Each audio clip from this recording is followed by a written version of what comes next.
Lord Krishna explains in the beginning of 7th chapter of Bhagavad Gita how he is the essence of everything. And Lord Krishna gives us numerous case studies. Let us see some of them. This is Bhagavad Gita 7.8.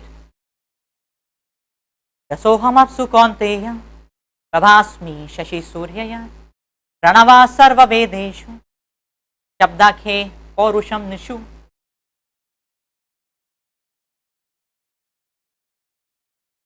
As a case study, let us focus on paurusham nishu.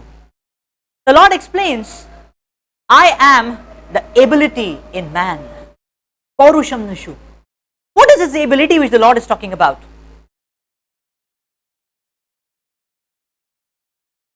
Is it stamina? Is it biceps, triceps, having a muscular body? The Lord is talking about something much deeper.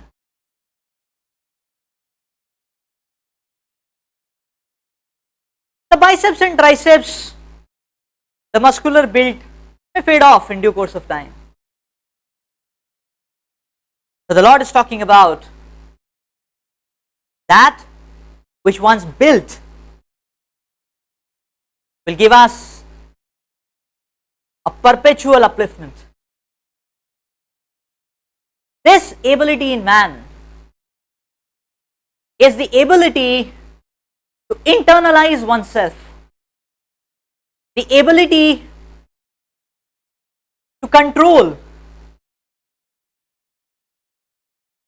one's passions, the ability to resist the temptations, the provocations, the ability of resilience. That's what the Lord is talking about here. That this is the essence of the ability. We see people getting swayed off by fashions and passions, moods and temperaments. There is nothing great in that. Because moods are swinging, they take us up and down, provocations and stimuli take us up and down, so we go up, we come down, we go up, we come down. The net displacement is always zero. There is nothing great in that. In fact, in this way, we are just getting swayed off. Just like riding on a merry-go-round. How many rounds you do, ultimately you are at the same place still. So our potentiality exists in internalizing, in controlling. Just like we can see when there is a flow of current and one is simply being flown by the flow of current, then there is no existentiality, then there is no individuality. Just like we can say that which is transient, that which is a spike has no integral. So where is the question of existentiality or individuality when it is just a provocation and we just got flown by the wave, swayed by the wind, swayed by the passions?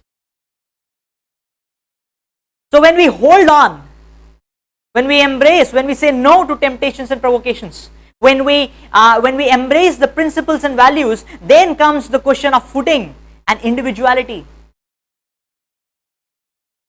Just like we may say that, okay, a one-day job is no job, cannot be described in a resume. A one-time food is no food, cannot be relied upon, cannot be counted upon.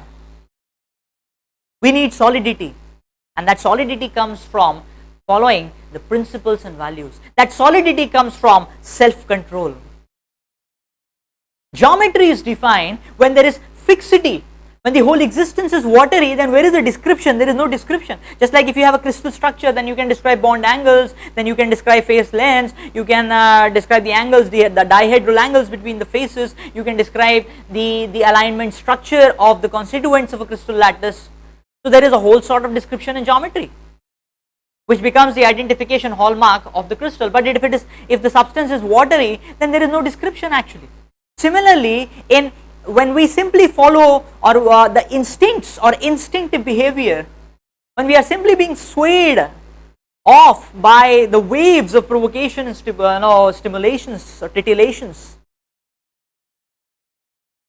then we have no description, it's watery.